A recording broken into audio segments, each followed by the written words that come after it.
Shalom Ouvracha, mes chers amis. Comme vous le savez, le Baal Shem Tov avait l'habitude de faire des voyages. Et des fois, ces voyages étaient très difficiles dans le vent, la pluie. Et il voulait absolument rentrer chez lui avant les fêtes de, comment on appelle ça, de Rosh Hashanah.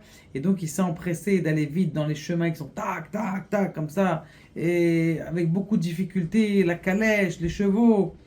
Et il raconte d'ailleurs que celui qui connaît pour aller plus vite dans les chemins, eh bien, il faut connaître un Shem, un nom de Dieu. Ce nom de Dieu, il t'aide dans le chemin pour faire kfitsat aderer, pour avancer.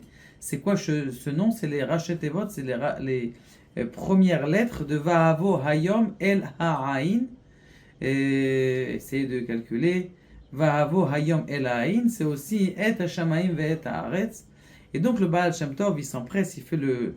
Mais en plein milieu de son chemin, eh bien, il veut s'arrêter dans un village. Lorsqu'il s'arrête dans ce village, il descend devant la maison, il descend pas, il est dans la calèche devant la maison d'un notable juif de cette ville, de ce village.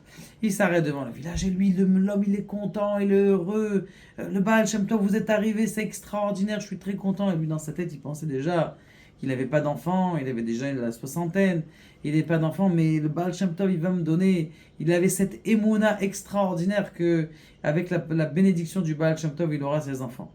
En tout cas, le Baal Shem Tov, il ne voulait pas descendre de la calèche, on ne sait pas pourquoi, mais en tout cas, il dit à Ivan, son cocher, allez, rentre dans la maison. Il lui dit, mais le cocher lui dit, mais la porte, elle est petite. Il lui dit, rentre dans la maison. Ivan, il était habitué déjà au... Et donc, il rentre avec le cheval dans la maison, la porte, elle se lève. Une fois que la porte elle se lève, il rentre avec les chevaux et tout dans la maison. Et l'autre il regarde comme ça sa porte. Il raconte même le rave de Eliezer Barazani qu'il a vu cette porte-là, qui est une porte plus élevée que toutes les portes qui est de toute la ville. Et donc il rentre dans la maison et il lui dit écoute, il y a Minyan ici. Il lui dit écoutez, je suis désolé Rabbi, on est 9 dans le village. Et comme vous le savez, le Baal Shem Tov, il savait que ça n'existe pas 9. Il y a toujours 10. Si vous êtes 8, peut-être qu'il n'y aura pas, Minyan. Mais s'il y a 9, il y a toujours un juif qui sera dans le coup. Ça nous est arrivé des fois et des maintes fois. Donc, Bekitsour, un dixième, tu vas trouver. Et alors, il commence à lui parler et tout ça. Et donc, comment on appelle ça? Il dit, ah oui, Kvod Arabi, il y a un juif. Mais il peut pas, il est handicapé, il peut même pas bouger, il se lève juste pour manger. C'est la seule chose. Où est-ce qu'il habite? De l'autre côté du fleuve. Il va voir un de ses élèves, il lui dit écoute, tiens, donne-lui mon bâton, dis-lui qu'il prenne mon bâton et qu'il vienne jusqu'ici pour le minyan. On a besoin de faire mincha, il faisait mincha juste après chatzot, ça veut dire mincha gedola, juste après la moitié de la journée. Le Talmid y va, il court avec la canne du Baal Shem Tov, il lui dit tiens, le Baal Shem Tov il a demandé que tu viennes. Alors il essaye, il entend, il connaît, il avait entendu, c'était qu'il la grandeur du Baal Shem Tov, il essaye de se lever, mais il avait du mal, il arrive à se lever, mais il n'arrivait pas à avancer. Ça veut dire se lever, c'est déjà pas mal. Alors que lui, il est handicapé sur une chaise roulante, de se lever, c'est déjà un miracle, déjà à part entière. Mais il n'arrivait pas à avancer. Le Talmid, il retourne, l'élève, il retourne chez le Baal Shem Tov, et il lui dit, Baal Shem Tov, on a un problème. C'est quoi le problème? Dis-moi. J'ai besoin de minyan, il faut absolument faire un minha. Alors il lui dit comme ça, il lui dit, il arrive à se lever, mais il n'arrive pas à avancer, il n'arrive pas à venir jusqu'ici. Et lui, il prend son chapeau, il lui dit, tiens, donne-lui mon chapeau. Il retourne le Talmid, il lui donne la canne et le chapeau, il lui met sur la tête, il lui dit, allez, avance maintenant. Il avance maintenant et il avance. Et il a dit, cet homme-là, alors qu'il était handicapé des années et des années, sans faire exprès, juste parce qu'il avait besoin d'un minyan, le Baal Shem Tov, il s'est levé et il est arrivé jusqu'au minyan. Et pendant 10 ans après, jusqu'à la fin de sa vie, il était en bonne santé, il n'avait pas de problème de... Bon, Baruch Hashem, ils ont pu faire mincha, ils ont pu faire ce qu'ils avaient à faire, et comment on appelle ça, l'oréach, comment on appelle ça, l'hôte, il demande au Baal Shem Tov, tu sais, j'ai pas d'enfant et tout ça. Il dit oui, t'inquiète pas, c'est une des raisons pour laquelle je suis venu. Be'ezrat Hashem, on doit partir, Be'ezrat Hashem, tu auras des enfants. Après cet homme-là, Baruch Hashem, il s'est marié et il a eu des enfants et 2 jumeaux en une fois. Pour vous dire que quoi? Que lorsque quelqu'un, eh bien... Alors maintenant, je me suis posé la question dans cette histoire. Pourquoi est-ce que le Baal Shem Tov, il a fait en sorte de rentrer avec la calèche dans sa maison? C'est vrai qu'il avait une grande maison et que le portail il était petit et la porte. Pourquoi tu as besoin de faire un miracle? Pourquoi tu as besoin de faire ça, Ribono Shel Olam? Eh bien, dans une autre explication dans les enseignements du Baal Shem Tov, il y a ce qu'on appelle le inyan, le moussag, l'expression et toute la notion de ce qui s'appelle yichudim. Qu'est-ce que c'est yichudim? Surtout, le répète beaucoup, que le Baal Shem Tov, il faisait des yichudim pour monter dans le ciel. C'est quoi ce inyan de yichudim?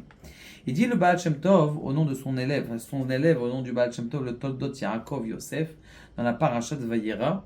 Il dit comme ça, il a dit, on sait très bien que la pensée, elle est au nom de Yud Kevavke. La pensée, la force de la pensée, c'est Yud Kevavke. Et la force de l'acte, c'est Adnut, c'est Amonai, ce qu'on nomme le nom de Dieu. On dit jamais Yud Kevavke. C'est interdit de dire Yud Kevavke. C'est pour ça que je le dis Yud Ke. Normalement, c'est Yud, et après He, et après. Donc ça veut dire que, pourquoi est-ce qu'on ne dit pas le nom de Dieu? Parce que c'est élevé, c'est la pensée. Maintenant, il dit, tout notre travail dans ce monde-là, c'est justement d'unir le matériel avec la pensée, d'unir ces deux et d'élever la matière jusqu'à la pensée. Maintenant, quand tu élèves la matière jusqu'à la pensée, c'est ça que tu fais le yichud, c'est-à-dire que tu amènes Dieu dans ce bas monde. Et tu peux élever aussi les forces du mal, les élever vers le haut.